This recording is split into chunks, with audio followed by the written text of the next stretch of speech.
Hello, this is Eliza, and I will be doing the webinar today.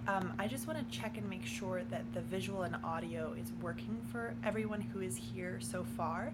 Um, could someone send a message whether it's working or not?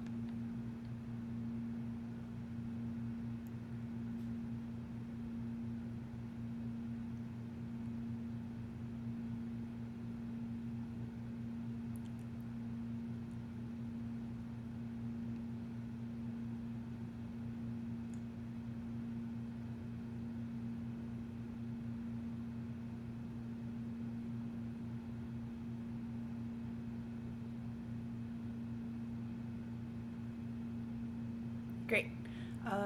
So I'm going to wait until there are some more viewers, but for now, I guess we can just sit here. And if you do want to introduce yourself on the chat forum to everyone else, it would be kind of fun to know who's here. And for people watching the recorded version of this later, just know that if you do have any questions throughout, so if you're here live, you can ask questions on the chat forum, and I will respond to those as we go or at the end. But if you are watching this as the recorded version, then you should just send an email to committees@hmunindia.org, and I can answer your questions there as well. But we're going to wait a couple more minutes just because I know some people are running late.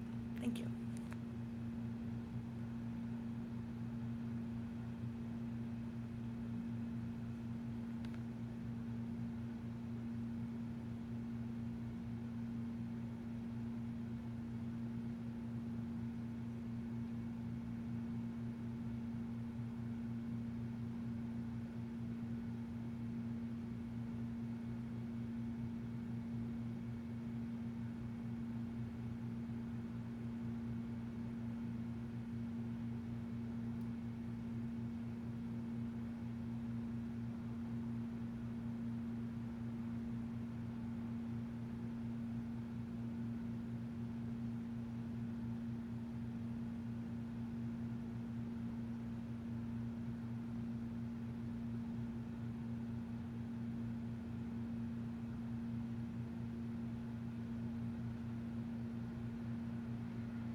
Okay, great.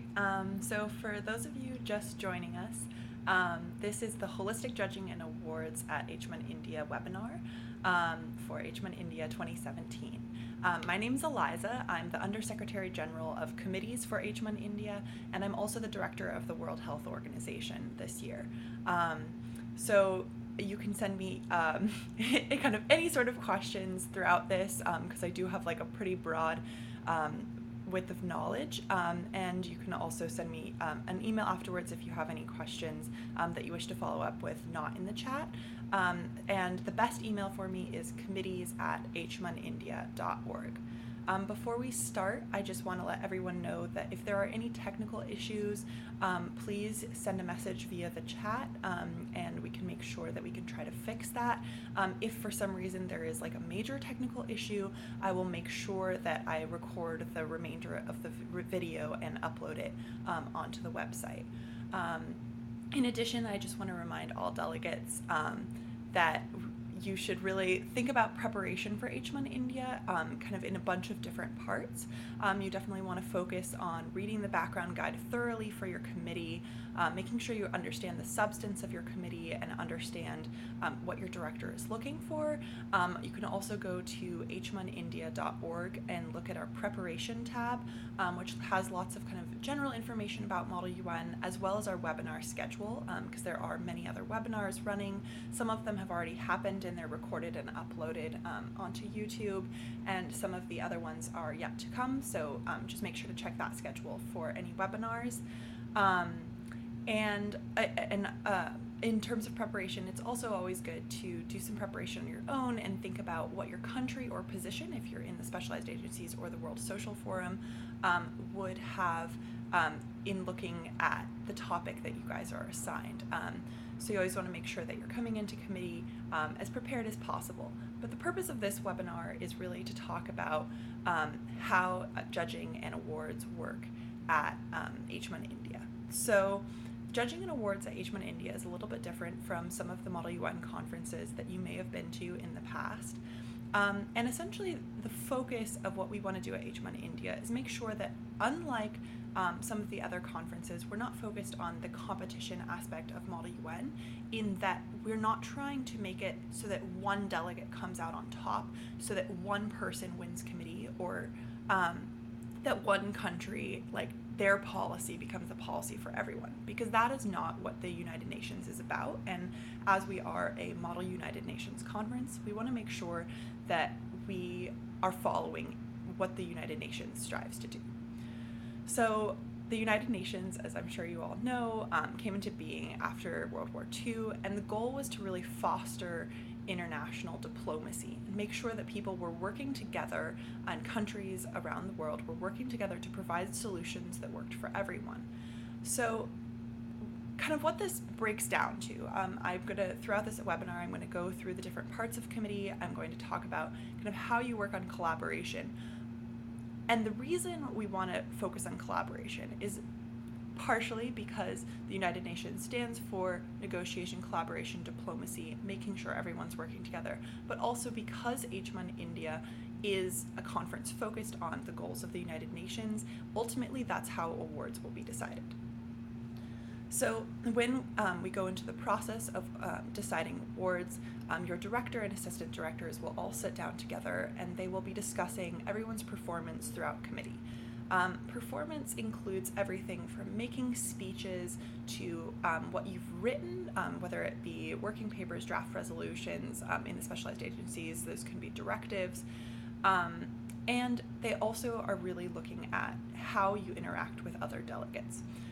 So unlike some conferences in which much of the judging is based off of your speech giving, and obviously speech giving is very important, you can watch our webinar on tips for giving speeches if you wish, but beyond speech giving, it's really about how you're interacting with other delegates in the room. And the best way to think about this is in the context of the United Nations. So for example, if in the United Nations they're talking about the current crisis in Syria, and a country decides that they're going to have a unilateral policy against the Assad regime, or for the Assad regime, or however they want to approach it, but they want to have a unilateral approach, then the United Nations is actually then focused on whether or not they are going to condemn the actions by this specific country, or whether they are going to support these actions. but that's not ultimately what is useful for solving this crisis or solving multiple crises around the world, as you will be doing in your committee sessions. So you want to make sure that when you're thinking about it, you're thinking about it as a country today would think about it. What is the most effective way to provide solutions for the problems in the world? So for example, in my committee, the World Health Organization, we will be working on mental health and substance abuse. It is not possible to have it is not possible for every single country to do their own thing with regard to mental health and then ultimately come to a resolution about it. And so in that regard, you have to work with the other delegates in the room to make sure that they are all working together. So from an awards perspective, this means that your directors will be looking at how you interact with other delegates during unmoderated caucuses. So when you're going around and talking to other delegates, are you being rude and telling them, this is my policy and I'm not going to listen to your policy at all? Or are you making sure that you're making space for them to say their ideas, you to say your ideas, and together you can work on a creative solution? You also want to make sure that when you're working on this creative solution, that you're really involving all the members of your block. So now I'm going to kind of talk through the block forming process and how that plays into awards. And then later I'll talk a little bit about merging and how that plays into awards. But I also want to have a little shout out for everyone who's in the specialized agencies, and it's a little bit different. So with the Security Council and the Historical Security Council, those will be pretty similar, and they will have some resolution-like parts.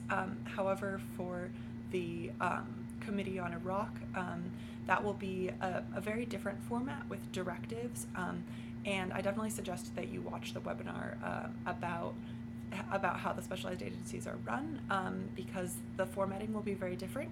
But I think across the board, like, we still think about awards in similar ways. It's just when I'm saying, through the blocking process, you won't necessarily have that part of your committee. Okay, so when you're thinking about forming a block, you really need to think about, obviously, how you're going to get your policies and your ideas integrated into the final solution.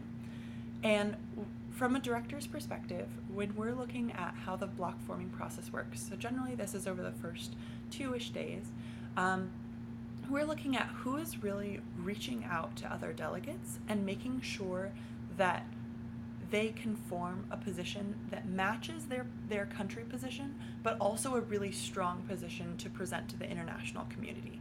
And what a strong position to present to the international community means is that you have a good group of people who are interested in working together to create a solution, and also that they all bring something to the table. So the delegates who go around the room and are really trying to meet as many people as possible and trying to get a sense of, one, what committee is like. So sometimes it's very difficult when you first enter a committee room so when you first enter a committee room, it's very difficult to see exactly what all the delegates what their positions are or what their aim is. And so we're really looking for delegates to make sure that they can get a good read of the room and figure out what delegates might have similar positions to them, what delegates might have different positions to them but might be willing to work with them and compromise in the future. So obviously sending lots of chits or notes back and forth is very important, but making sure that those are all kind of about this collaboration. If you can think about it in the United Nations context, if you are a country in which you have an opposing view to someone else, you wouldn't send them a note or an email or kind of any sort of correspondence along the lines immediately of, oh, I'm never going to work with you, or we have such opposing views, and we should kind of make sure that there's a line between us, because that means that in the future you're not going to be able to collaborate. And ultimately, even though you may think that you start out with very different opinions on one thing, you might have very similar opinions on a different aspect of the policy. And it's really important to keep all your options open when you're working on working papers and draft resolutions. So I would say the best way to do this is when delegates are making speeches, really take note of what people are making speeches about, and what policies may fit yours and what policies don't. And then as directors and assistant directors, we're really looking for who is, paying attention to the speeches and then figuring out how they're going to react to the speeches. And by react to the speeches, that's, sending them a note saying, would you be interested in collaborating in the future? That's making a speech after them that touches on their speech, and says something along the lines of, we agree with this policy, we disagree with this policy. But on the note of speeches, one of the things that is also a little bit different about HMUN India is that we really, really do not want speeches to be about correcting what delegates have said in the past. So occasionally there are numerical errors, slight factual errors. We are all not experts. I mean, you got the background guide and you are reading the background guide, but we haven't been studying whatever topic you may be discussing in your committee for dozens and dozens of years, as policymakers are. And even policymakers around the world make mistakes on a daily basis. So the point is not to correct what other delegates are saying, whether that is, a factual error of numbers or something else, but the point is to build on the substance of what they're saying. And the substance is really the policy portion. That is because if you think about, again, in the United Nations, how would anything ever be done if countries just said, oh, well, I think that there are, 5 major terrorist groups in this region. I think there are 6 major terrorist groups in this region. And they just go back and forth with numbers instead of actually talking about the policy. And ultimately, this is about the policy. So some of the things we're looking for in speeches are making sure that when you are giving your speech, that it really is your own ideas. And what that means is thinking about what your country's position on the issue is, and then how that relates to the other countries in the room, and then what points you might be able to compromise on. So a good way to kind of prepare for making good speeches and also for working in blocks and merging in committee is to do an exercise in which you think about your country, and you can literally write this out on a sheet of paper, and you think about your country, and then you write kind of all of the major policy proposals that you have for your country about the issue in committee. It can be like 5 bullet points, it could be 20 bullet points, kind of however long or succinct you want it to be. And this is like an independent exercise, but I promise it will help you in the end when it comes to awards and judging and all of that. So once you list out kind of all of the different things that your country is trying to accomplish in committee, and what the major points are, then you should go through each one and say what you're willing to compromise on and what you aren't. So what this can look like, for example, is if you're doing a committee talking about infectious diseases and travel, which is not a committee at conference, so I'm using this example so that we can have an independent example that's kind of equal fair for everyone. But so if you're doing one about infectious diseases and travel, if you're a country that has perhaps a really rampant infectious disease, and you really need, you need aid from foreign countries, you need to make sure that clinics are set up in certain areas, and these are the different things you're trying to accomplish. And you're also trying to accomplish kind of an end to the disease, because that is the overall goal of committee. But you also want to make sure that your country isn't economically cut off. So one of the kind of major points that other people might disagree on is that you don't want there to be a complete travel cutoff for your country, because so some countries might suggest that because that would cut off the infectious disease from spreading to other places, but you want there not to be any sort of economic cutoff in terms of travelers, and because that would take away from tourism dollars, or kind of however you see that. And so if you have this view, then the point of compromise might be, maybe you would be willing to allow, there to be a specific time period in which there is a cutoff, but you don't want it to be indefinite. You only want to make sure that certain countries can fly to your country, but not others. But you have to figure out exactly what your point is, what your kind of overall goal is, and what your main points for that are. And then you want to figure out the points of compromise. Because then in committee, what you can do is when you're so once you've gotten past the block forming process, which is, again, directors, as I talked about, are looking for people who are really reaching out to all different people and forming a block that really represents a diverse set of policy points, but that they could compromise in the end, and also people who are really committed to working together on a solution. But after you get past that point, then you will be in the point in which everyone is trying to merge blocks and figure out how working papers are going to turn into draft resolutions. And the reason that the writing out where you can compromise is really important is that when you get to the merging of the blocks, you can actually go up to people and say, this is our policy as it stands in our working paper. We are writing about this policy because so we're writing about this policy, and then you, on the other hand, are writing about this policy. Let's try to come up with a compromise. And you can look at your list and you can figure out exactly where you're willing to compromise. Okay, so I'm going to pause for a minute because I got a question. Okay, so the first question is, in our block, if another delegate's point of view contradicts with others, what should we do? So I think there's a couple of different solutions to this. So the first is to think about, when you are forming your block initially, that you do want to make sure that people have similar-ish types of views.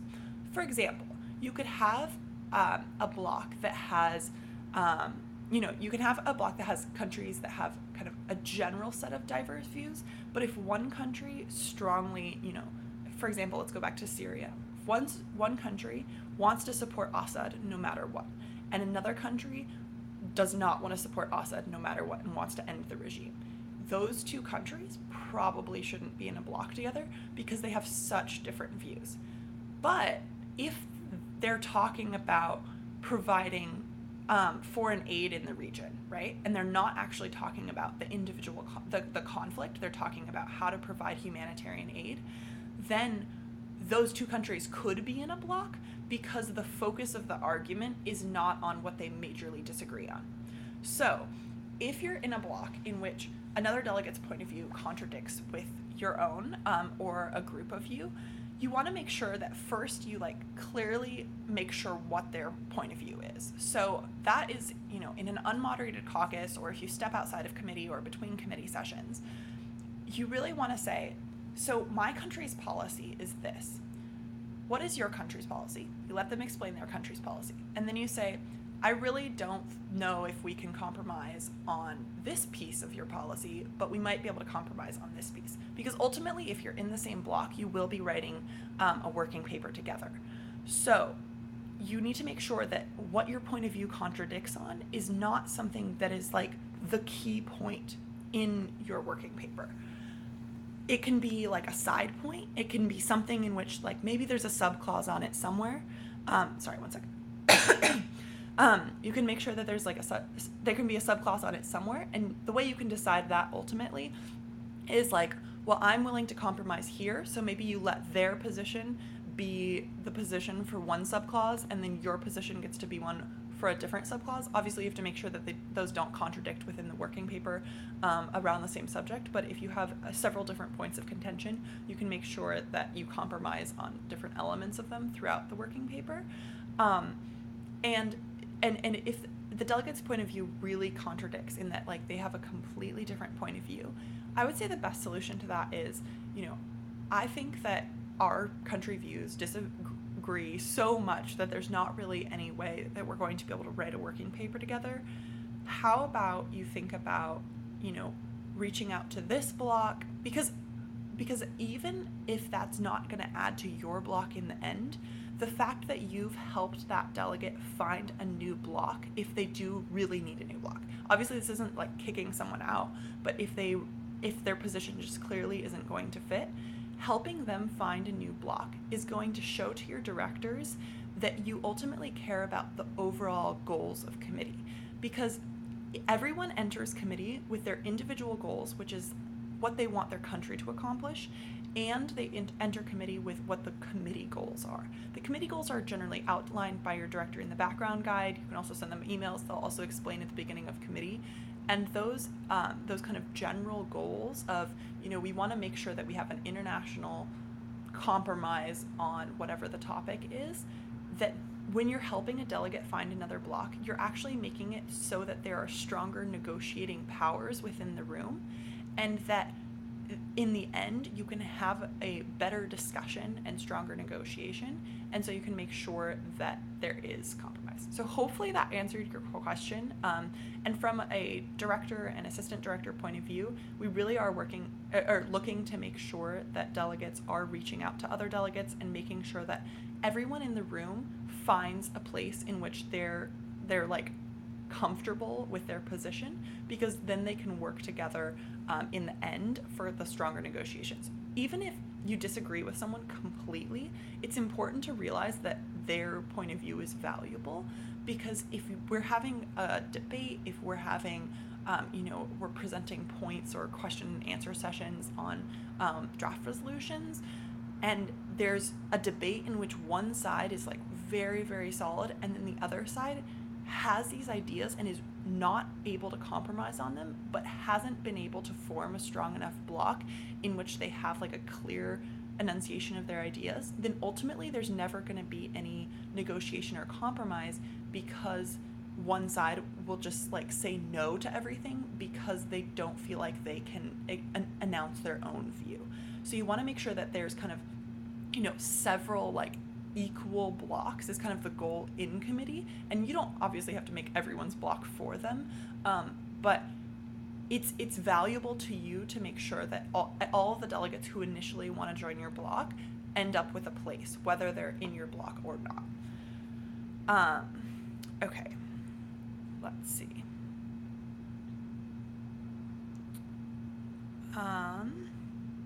Yeah, so definitely, where someone said we should be willing to compromise, you definitely want to be willing to compromise. You don't want to like completely switch your country view, because we do, when we're looking at awards, we do think a lot about, who is sticking to their country position, but you definitely can go, you definitely should compromise, and really that is the point of committee. Yeah, okay. So someone asked about regional blocks. So it really depends on your committee. Sometimes you will have regional blocks because that makes the most sense with the policy. For example, there tends to be a lot of blocks in which, if you're the like delegate from Russia and the delegate from Estonia and Latvia, those might be together in a committee. You could also have a pretty Eurocentric committee because of the European Union, but we are not at all encouraging regional blocks. So it really depends on your committee, and again, the best way to do this is through research. So if you are researching your country, and it says, in the past your country has collaborated on World Health Organization committee topics with these countries, you could think about reaching out to them. But maybe, so example, this year mental health is the topic, which is very different from dealing with infectious diseases, so you might actually have completely different alignment. So the best way is really I would almost make like a list or a chart for yourself of what a country, like what a country is, and then what their view on the topic is. You can do this partially in research, but obviously you don't need to research every single country.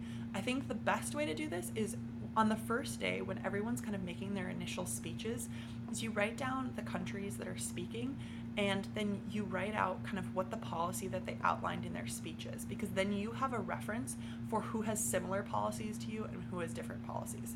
So again, if you have that kind of reference sheet, you'll be able to figure out who might be best to form blocks with, and ultimately who you might be able to merge with. But they do not at all have to be regional blocks. Rutika asked, should we go against our foreign policy? Definitely don't go against your foreign policy. Stick with what your country wants, but you want to make sure that you are following the kind of two goals. And your director and assistant director will really be looking at how well you adhere to these two goals. So the two goals are accomplishing what you want your committee to do, what you want your country to do in committee, and accomplishing what you want committee to do. So the delegates that really move committee forward, that are thinking about how to best facilitate compromise and negotiation, those delegates will do much better, because the delegates who are just insistent on, sticking to their country position, but to a point where they are unwilling to talk with anyone else, isn't effective. And I think really, again, the best way to think about this is in the context of the United Nations itself. The United Nations really is about making sure that there are solutions internationally, and you can't create solutions unless you have partners. So you really need to think about kind of what things you're willing to compromise about and what things you aren't. And if you look at the news, or you do kind of other research, you can actually see that countries over time really evolve their positions to be able to facilitate compromise. So, you might think that, like, initially, again, you don't fit with what someone else in your block is saying, and you can definitely make sure that you are taking in all the opinions, and you can evolve your position over time, but that doesn't mean you can just, like, completely flip-flop. I would say, like, a good example of this, in, like, kind of, like, non-Model UN context, is that if you're thinking about, like, ice cream flavors, which I know is super strange, but if you're thinking about ice cream flavors and you're thinking about, like, okay, so I really love, like, vanilla ice cream, super fan of vanilla ice cream, you might be willing to, like, get strawberry or get chocolate if someone else, like, wants to split your ice cream with you, but you would never be willing to switch to, like, sorbet, or you would never be willing to switch to a popsicle as your dessert. So you've said, like, that ice cream, or, this X policy is what you're interested in. Within that, you really care about vanilla ice cream, but maybe that's not what everyone else cares about.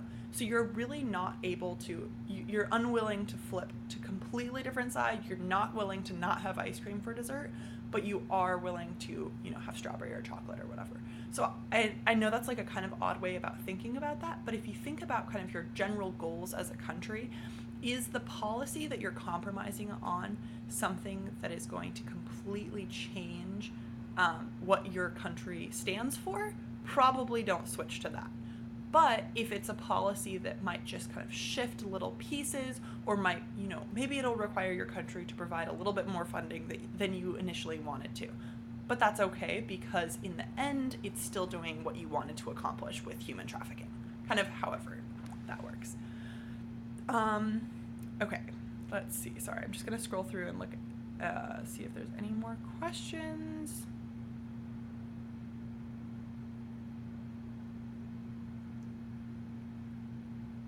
Okay, great. So the background guide for the World Social Forum mentions that blocks are formed based on religion, locality, humanitarian area. And Maitritha, I hope I pronounced that right, says, how can I choose my block according to the above, as won't my approach to choosing a block vary based on my perspective, i.e. religion before locality, etc. So that really is actually a great way to think about it. So if you are a country that does really highly value religion, then you might choose based off of religion before locality. I know, for example, there are, I don't actually remember what the topic was, but there are often committees in which blocks are formed around things that don't all go together. So not every single block needs to be formed around religion. Not every single block needs to be formed around locality. They don't need to be all the same. So you could have a committee in which you have a block of, maybe it's majority Christian nations, majority Muslim nations, etc. But you could also have one in which you have kind of like a majority Christian nation block, and then you have a, like, East Africa block, and then you have a South Asia block, and then you have a block of people who are primarily concerned about human trafficking. So you can have different blocks based off of religion, locality, humanitarian. You as a country obviously just have to choose one block to be in. And so part of that is looking at your country and doing research and figuring out what they value most. If your country really does, and it's what they value most, not in general, but it's what they value most on this specific topic. So for example, if you're thinking about I don't know, if you're thinking about like a foreign aid type situation, like maybe a more humanitarian topic, then you might have a more locality based block system because of the way that funding is distributed, but maybe you might have a more like humanitarian based block system.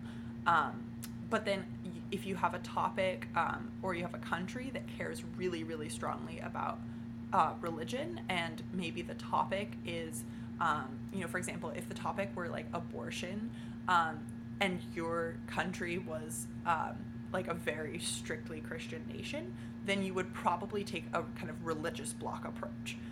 But at the same time, if you weren't like, if your country didn't particularly care about religion, you could be in that same committee and you could have like a location-based approach because of the way that funding is distributed. I hope that makes sense. Let me know if there's any clarifications I can add. Okay, so yeah, so someone asked also about how many delegates receive awards. I will definitely talk about that. That's going to be a little bit more towards the end of this. And okay, so someone asked, do you choose your blocks or are you assigned to blocks? You always choose your blocks in HMUN committees. The reason for this is that we don't think that we don't think that negotiation is about setting a course ahead of time and then having everyone follow it. It's really about how can we foster creative and unique solutions. So we really want you guys to create your own blocks. Again, it's not super easy. Sometimes it's hard. You have to reach out to other delegates. You have to really like work on the compromise, making sure that your policy positions somewhat align, and then making compromises on other policy positions. But you do ultimately choose your blocks. So again, from like a director, assistant director perspective, what we're looking for in the first day or two is that you're sending lots of notes to other delegates and that you're using your time during unmoderated caucuses to meet with other delegates and discuss your policy positions and see if you could form a block together. Yeah, so hopefully that helps answer that question. Great. Okay.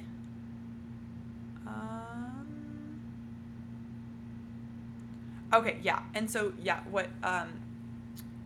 so follow up to the question about like religious blocks, etc. Yeah, so you have been allocated NGOs for the most part in the World Social Forum Committee, but those are not actually all NGOs. So it's because it's the World Social Forum, not the NGO committee, they're just slightly different. So in the World Social Forum, there are many non-governmental organizations, but there are also other types of organizations. So some of those organizations are religious organizations. For example, there's several charities that are religious charities, and so for some it really will matter. So for those of you in the World Social Forum who are representing a non-governmental organization, you definitely cannot align based on religion. So that might mean actually that if there are different blocks within the World Social Forum, that like the non-governmental organizations will form blocks more based on humanitarian concerns or locality, and the non-governmental and the governmental organizations and private organizations and kind of everything that is affiliated to a religion does create blocks based on a religion. So just, yeah, the distinction is that the World Social Forum Committee is not the non-governmental organization committee, because there are also some other religious charities, etc., in that committee.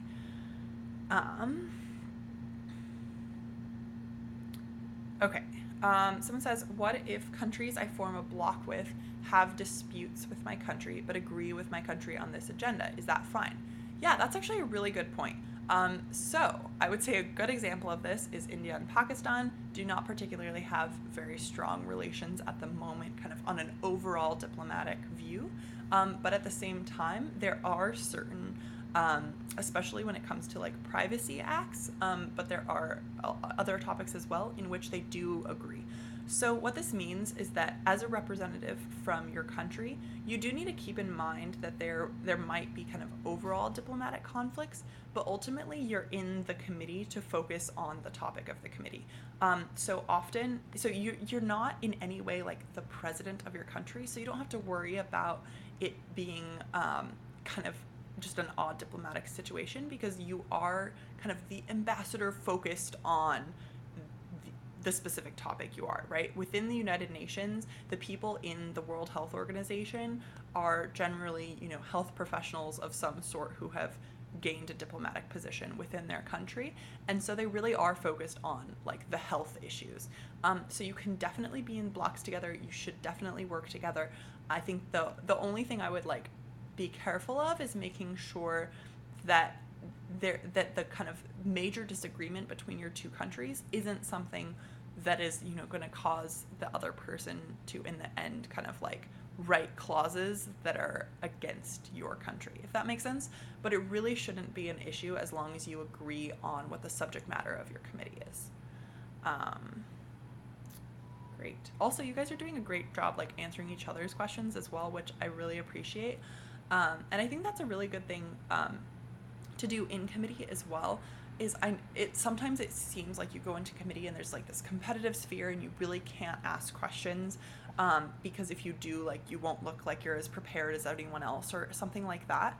But actually, if you ask questions of other delegates, make sure then you respond by being like a very kind delegate and answering those questions, because some people have been doing Model UN for like 4 years, and some people, this is going to be their very first conference. So you need to make sure that you keep that in mind when you're working with delegates. But also, if you have any questions like throughout committee session and you want to ask your director or assistant directors, everyone's really willing to help. Those can obviously not be quite as much about awards. So if you do have questions about awards and our vision of holistic judging, then you should definitely just email me in advance. Again, that's committees@hmunindia.org.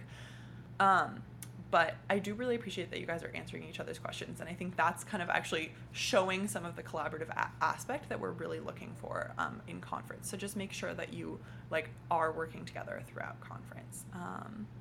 I'm just going to check and make sure there aren't any other questions besides the final one about how many awards. Great. Okay, cool. Okay, so what are awards based on? So this is like kind of general overall. There's a bunch of different points. Main things to think about what awards are based on is you can look at it from a committee perspective, flow of committee perspective, and you can look at it from a like these are the check boxes. So from a flow of committee perspective, you want to make sure that you're always active in committee. You are always working with other delegates. You are volunteering to give speeches. When you give speeches, they're very policy substantive, so you're really focused on kind of moving solutions forward. You want to make sure that your speeches are, obviously well spoken, but again, you also want to make sure they're engaging. So it's not really about, again, correcting other delegates. It's really about presenting your policy position and how the committee as a whole might work forward on solutions. So speeches are a big part of it. You want to make sure you're really active in unmoderated caucuses. I think this is probably the part in which HMUN India differs most from other conferences.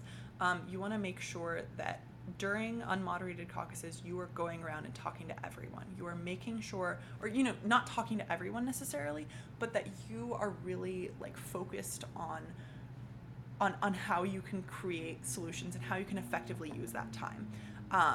You want to make sure that during the working paper process that you're really involved in the working paper. That does not mean that you write every single statement, because again, you are all working together, but you want to make sure that your ideas are in the working paper.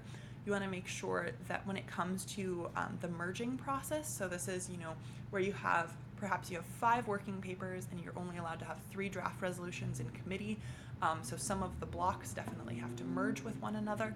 You definitely want to make sure that you're the person who is talking to the other delegates from the other committee and talking to the delegates, or from the other block and talking to the delegates from your block and figuring out all the points in which people are able to compromise. So you know how I mentioned kind of that list you can create for yourself of where your country is able to compromise and where your country isn't able to compromise? I would create that same list for your block. You can actually have part of your time in like an unmoderated caucus or something in which you go around your block and you figure out as a block where are you willing to compromise and where you aren't, so that then you can really facilitate the merger process and figure out how to create a good solution between the two of you. Draft resolution process, you want to make sure that you're, again, involved in writing, involved in speaking, really being involved in committee throughout is super important. On the other hand, you also want to keep in mind the two main goals that directors and assistant directors are looking for. And the two main goals are that you, representing your country, do a good job representing your country, and that you do a good job trying to create solutions for committee. So when you think about, your country, you might be trying to make sure that you get financial aid in some way on this issue, and that you don't have to contribute anything. That might be your country goal. I'm not saying that's a good one, but that is a possible one. But as a committee, they're trying to create, a solution for peace in Nigeria or something like that. And so you have to make sure that even by sticking to your country line and not trying to donate or whatever, that you are still making sure that you're getting people to work together so that ultimately there is a solution to whatever the major problem that the committee is trying to address is. So I hope that kind of like is a good brief kind of understanding of what goes into awards. And when we think about it as well, is we really do, we try to make sure that directors and assistant directors are moving around in committee, making sure that they're really looking during unmoderated caucuses at who's speaking, who's letting others speak. That's really important. If you are just kind of talking, and everyone's just talking over one another, it won't be successful, and the assistant directors and directors will see that. It's successful when people take turns saying their point, and then everyone kind of comes up with a compromise in the end. Okay.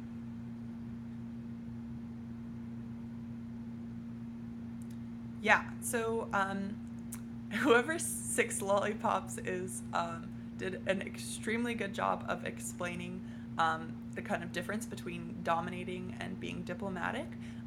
So by speaking, yeah, definitely, if you are the person who speaks the most, but you never compromise, you never work with other delegates, you never move forward at all, then that's not going to be rewarded. Even if you say something in every single moderated caucus, if you raise your placard, you get chosen, and you stand up there and you correct another delegate, or you say something about how your country refuses to compromise with anyone, you will not be rewarded for that. You will be rewarded for being the person who goes around the room working with other people and trying to form real solutions.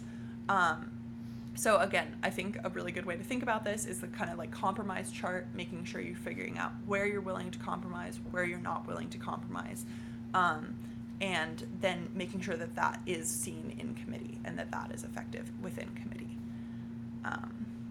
Okay, cool. Let me know if you have any other questions. Okay, so kind of one other thing I wanted to talk about is just kind of the idea of diplomacy itself, which is, again, something we're really trying to capture within awards and something we're trying to capture within committee itself. And so diplomacy is defined as kind of the skill of managing international relations and kind of making sure that you're dealing with the representatives of all the different countries.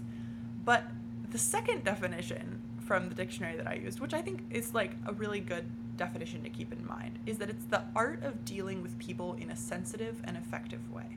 And what that means is sensitive is making sure that you're listening to everyone, making sure that everyone's opinions are heard, and effective is then that you're turning all of that like questioning, problem solving, communicating into policy. So something that we'll really be looking for in, sorry, my earbud fell out. Something we'll really be looking for in making sure that you are doing kind of diplomatic relations is making sure that as much as you're talking back and forth, which is super, super important, making sure you understand where everyone comes from, but you're then turning that into effective solutions. So that can be everything from, you have everyone in your block talk about what's most important to them, and then you really write that out, turn that into a working paper.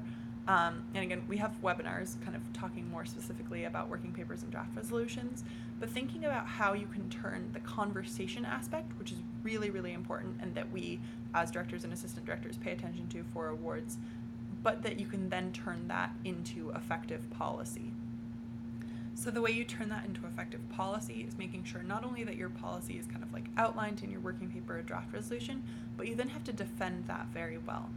And so one thing I really want you all to think about when you are approaching speeches, once you've formed your block. So initially, at the beginning of committee, your speeches should be about your country's position on a perspective, on the topic.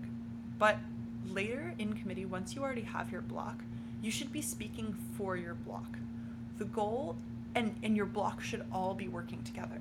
So it's often really hard because you think about speaking time in a committee, and as a director, I kind of hate this in that you look around committee and you have, almost 200 people who want to speak, and everyone's raising their placard, and you want to call on everyone, and it's just physically not possible, right? You literally cannot call on every single person for every single moderated caucus because that would take indefinite time.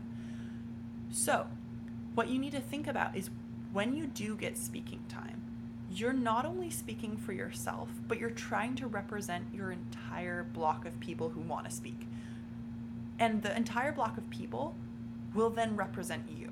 So one thing that we really, really love to see as directors and assistant directors is that when you are in your block and you decide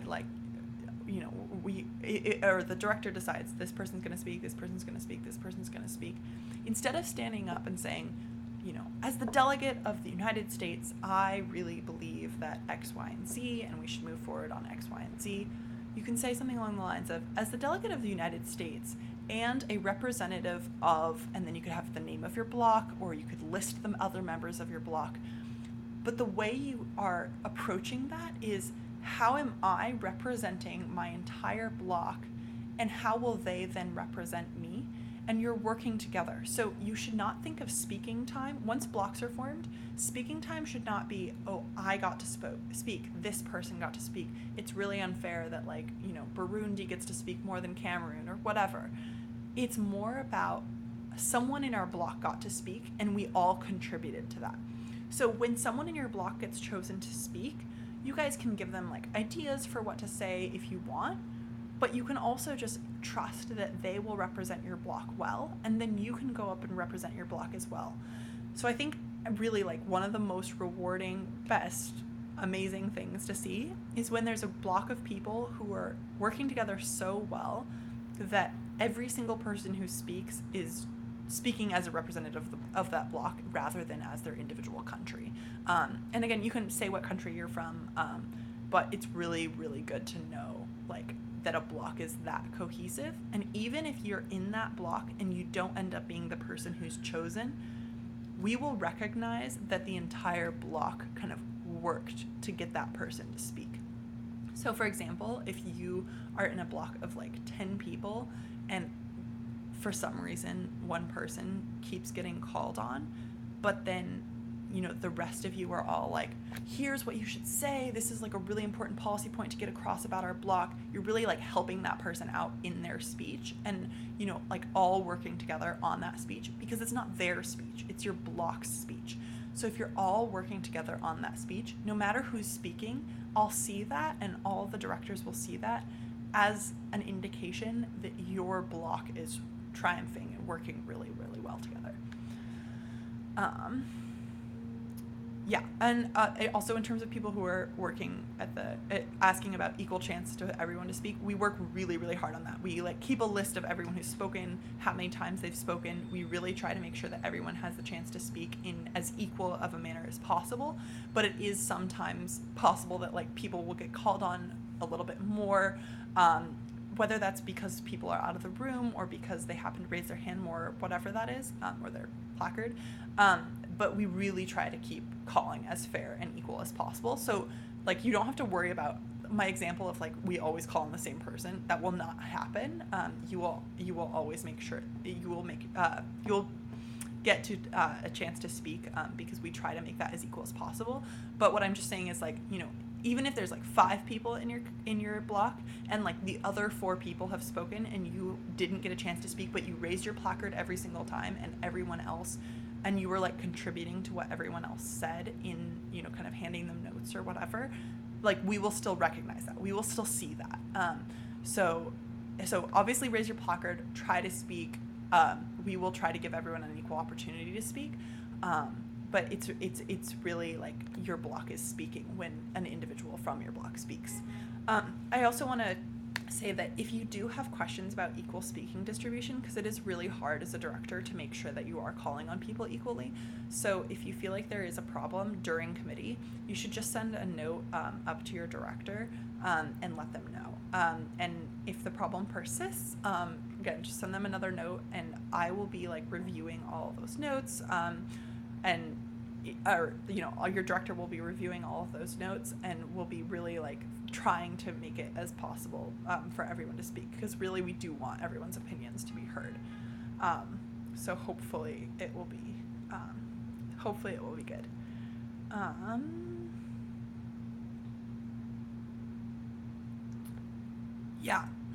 So someone else answered this question, but I just want to clarify that larger countries do not have an advantage. The only thing is that the P5, which is Russia, China, the United States, the United Kingdom, oh my gosh, I'm totally blanking. So I like went through in my head and forgot. Oh, and France. Those 5 countries are going to have veto power ultimately on the resolution that you pass if you're in the Security Council and the Historical Security Council, and then some of the GAs.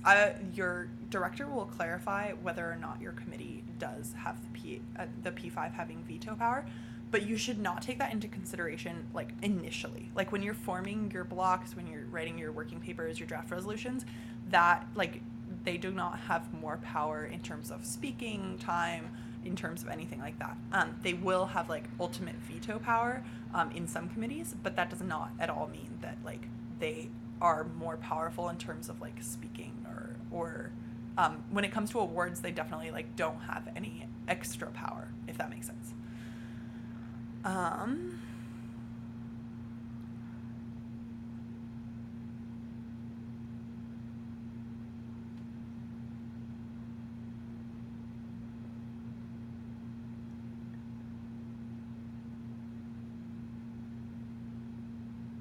Okay, yeah, and so for the World Health Organization, I actually haven't decided if the P5 is going to have veto power. I will make sure to let you know, like, at the very beginning of committee session. I'm currently thinking that I think we're going to structure it a little bit differently. So I will tell you at the very beginning of committee session, but so currently just, like, ignore whether or not they have veto power or not. I guess what I'm trying to say is that ultimately, like, in the United Nations, the P5 does have veto power, and they do have also more like physical ground power. However, we're trying to like have a more idealized version of the United Nations in which all of the countries like really, really matter.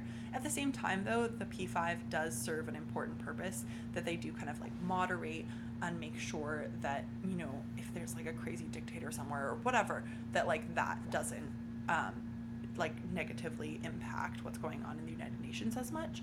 I personally like don't particularly think that the P5 should have this veto power, because I think that it takes away some of the power from other nations that matter just as much. But obviously like that depends in the United Nations. For the World Health Organization, I have not yet decided if they're going to have veto power, because they're obviously like the fact that we are simulating the United Nations, so it would be good to have them have veto power in that respect. But at the same time, I do want all countries to feel like they are equal in committee. So I will let you know at the beginning of committee. I'm sorry for not knowing at the moment. Yeah, and so in terms of which committees have veto power, just ask your director at the very beginning of committee, and I will also tell all of directors to let you know. So yeah, don't worry about that. For the Security Council, though, for sure, the Security Council, they do have veto power, and as well as the Historical Security Council. So those are certain that they do have veto power, but the other ones, it depends on the committee. Okay, let's see. I'm trying to think about anything else I wanted to talk about. Okay, the kind of one like kind of last thing I did want to touch on, and is the idea of like solution building, and that your going back to veto power. Someone asks more questions about veto power. So the veto power just means that at the very end, when we're voting on draft resolutions, that if one of the P5 decides not to vote for a resolution, then that resolution cannot pass no matter what. So it kind of means that they have, so like in terms of awards, it does not matter at all. This is another really important point to emphasize, is that if your block works really, really hard on creating a working paper, you merge with someone, you have a great draft resolution, you present it, and then ultimately it fails, whether that's it doesn't get enough votes, or whether a P5 country vetoes it in a veto committee. Either way, if your resolution fails, that does not mean that you or your block failed.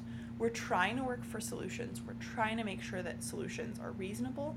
But if you think about the world and international relations today, there are very, very few instances, sadly, but like truthfully, there are very few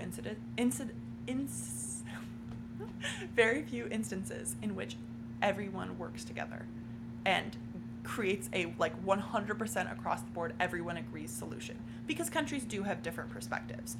And so if your resolution doesn't get passed, that does not mean in any way that you failed or that your block failed.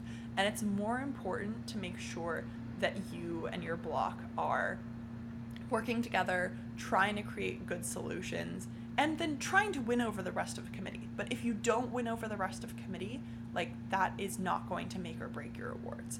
So kind of in that same vein, so the way veto power works is that at the end of committee, when you are voting on resolutions, if, for example, the United States decides that they don't want to vote for a resolution, then that resolution just could not pass. Even if they get, more than 50% of the votes, it still can't pass. So, of other delegates in committee. So your resolution would fail, but again, I just want to emphasize that like that does not mean in any way that you or your block failed. That just means that the resolution happened to fail. Okay. Yeah. Also, if you're a small nation, what's the best way to convince the bigger nations to be in your blocks? Yeah, again, it's really just about having equal policy, thinking about like where, and it's not about, I think actually in some ways this is a really nice thing about Model UN that's different from the way international relations and foreign policy negotiations sometimes work in the real world. But you don't have to worry as much about being like, we're a small nation and unfortunately like we're not going to be able to contribute, as many troops, as much money, whatever, as some of the bigger nations, because in Model UN, like it's a little bit more focused on the policies. So in your resolution, you really do need to talk about like how it's going to be funded, how your proposal is going to be funded, how all of the different nations are going to be involved. But it doesn't need to be focused on like, oh, well, we're the United States, so we have more resources, so we don't really care what the opinion of this small nation is. And so because of that, you can definitely convince people to be in your blocks if you're a small nation. And if you are one of the bigger nations, you also like should not just try to form a block with other bigger nations, especially because a lot of the bigger nations, particularly like I'm thinking right now, like Russia and the United States, don't necessarily align on all perspectives. And so for that, like, it's much more important to make sure that you're in blocks with people who have similar positions to you. So, like, I think that across the board, directors and assistant directors think that it's much, much better to be in blocks with people who have similar positions to you than whether they're big countries or small countries. Okay, so the position paper award. So position papers are a great way for you guys to think about how your country is approaching the topic at hand. And I actually think that, you know, if you've written your position paper, great. If you haven't yet written your position paper, I think they're due relatively soon. But when you're thinking about your position paper, a good way to think about it is in that kind of like compromise type way. So if you wanted for your position paper to kind of write about, you know, your country's policies on the specific issue, and then you also want to say, and, you know, thinking about this, I think our country would be willing to compromise on these issues and not willing to compromise on these issues, and sort of turn that list that I was talking about earlier into your position paper. That is a totally viable way to do that. So the position papers are read by your directors and assistant directors, and they're really thought about in a couple of different ways. So we don't particularly think about them as like, oh, this is like just the position paper, like it's its own thing, whatever. But what we think about it as is it's kind of an introduction to how you're going to approach committee. And so it's really useful for us because we kind of get a sense of where everyone stands on different issues. But in terms of thinking about like how it plays a part in awards, is that we look at position papers to make sure that that really all of your work is your own work. So there's a webinar that's about plagiarism that you should definitely all watch, especially when it comes to position papers, working papers, and draft resolutions. But plagiarism is something that we take really, really seriously at HMUN India. Essentially what plagiarism means is that you are copying and pasting someone else's work, that you have not created this idea on your own. And a good way to think about like plagiarism again is that if you do research and you find out, you know, there's a sentence somewhere online, whether it's on the UN website or whatever, and it says, you know, Burundi has compromised on exactly five resolutions in the past 10 years. And you take that sentence and you copy it word for word and put it in your position paper. That's plagiarism because you did not come up with that sentence. Someone else wrote that. It's not your own work. But if you take that sentence and you think about what that really means, is that maybe that means that Burundi really hasn't compromised on much. For some reason, Burundi is just like very, very stuck on a particular issue and does not want to compromise on solutions. Then the way you would then write that, so you have this sentence about exactly how many, but then when you're writing about it in your position paper, you really should think about, you know, I as Burundi, really, you know, I don't tend to compromise on lots of things in the past couple of years, and I think that the reasons for this are X, Y, and Z. And then you present your own ideas as to why you think your country may have done X, Y, and Z, what you think solutions for the problem might be that your country might support. So really making sure that in your position paper, it's your own ideas. And this is like so important that if you've already submitted a position paper and you think that you might have plagiarized part of it, you might have copied something from another source or not not presented your own ideas, you should actually email your director, and all the emails are posted on the hmunindia.org website. You should email your director, say exactly like, and send them either a new position paper or send them an email explaining what you think the problem might be, and then they can look at it, tell you if it's actually a problem, and then you can fix it. Because we will not give awards if people have like massively plagiarized things. So you really want to make sure that your own ideas are yours. And this is also true for, and almost even more important with draft resolutions and working papers. If you, as a block, if you plagiarize any part of the draft resolution or working paper, your director will talk to you about it. And then if you don't end up fixing that at all, you will not be eligible for awards. So that's really, really important to keep in mind. Also, if you have any other questions about plagiarism, like you should definitely watch our webinar, but I'm really happy to explain plagiarism to anyone. So please send me an email at committees at hmunindia.org. Okay. I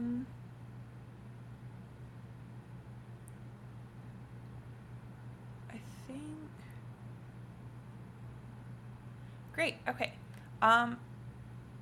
Yeah, let me know if there's any other questions that you guys have. I will stay on for probably like 5 or 10 more minutes. Not necessarily talking for all of that, but if you have more questions, feel free to send them to the chat. And again, if you're watching the recorded version of this, please just send me an email. But yeah, kind of the last thing I wanted to touch on is a question that someone asked earlier, is how many awards are given for each committee. So it differs because some of the committees are all of different sizes. But typically we make sure that we have Best Delegate Awards, we have Outstanding Delegate Awards, and we have Honorable Mention Awards. And so those, Best Delegate is clearly like the best delegate in committee, Outstanding Delegate is the kind of next tier down, and Honorable is the next tier down. For some of the General Assembly committees, you will have multiple outstanding and honorable mentions. There will only ever be one best delegate for each committee, and we will and your director will like talk more about this in committee because it really does depend on committee size. But yeah, I think just like the best thing to keep in mind is ultimately like whether you win an award or not, it's about making sure that you and the other delegates in the committee room are learning and are working effectively on solutions that could be used in the real world. I think some of the most rewarding things about Model UN are that like ultimately what you're talking about really does matter in the real world and could be used as solutions eventually. And also keeping in mind that if you are really sticking to what the United Nations stands for, and you are sticking to diplomacy and negotiation and compromise, and making sure that your position is stated in committee, but also that other people are being able to have the chance to state their position, and that you're really working together as a block. And again, when you're making speeches, it's about the block, it's not about the individual. And it's not about correcting other people, it's about working together and thinking through long-term solutions. And if you keep all those things in mind, you will definitely have a much, much better chance of getting an award. And, I think just making sure that you're really following through with what the United Nations stands for is the best way to do that. So, yeah. Okay. Yes, so also someone asked about verbal mentions. So yes, we also have verbal mentions. Those are generally decided a little bit differently. Those are not necessarily based off of, exactly, what people are speaking about in committee. But verbal mentions are actually almost like an Uber diplomacy award. It's like you are just like so good at diplomacy, or you stood out for a particular reason that's like very different from some of the other people. But yeah, so we also have verbal mentions. Sorry for forgetting to mention that. The reason I didn't mention it initially is like occasionally there'll be a committee that doesn't have verbal mentions. But yes, this year we will have verbal mentions. So yes, there's lots of awards. But again, making sure that you're focusing on negotiation and compromise is the best way to make sure you get those awards. And okay, sorry. I think that's else. So okay, does the number of prizes differ in each committee? So it doesn't differ. So in the General Assembly, they're the same number for all the General Assembly committees. In the ECOSOC, they're the same number for the ECOSOC committees. And in the specialized agencies, those differ. So it doesn't differ like within, so the World Health Organization will have the same number of awards as the Social, Cultural, and Humanitarian Committee. But the World Health Organization will have a different number of awards than the Organization of American States. And we calculate that based off of how many delegates are in committee. So it's based off of size so that it's like equal for everyone. So they're not like a million awards in a very small committee. Okay, great. Thank you guys so much for tuning in. Or if you're watching this later, thanks for watching. And again, if you have any questions at all, please email me. Committee is at hmunindia.org. And I hope you learned a lot from this webinar. Thank you.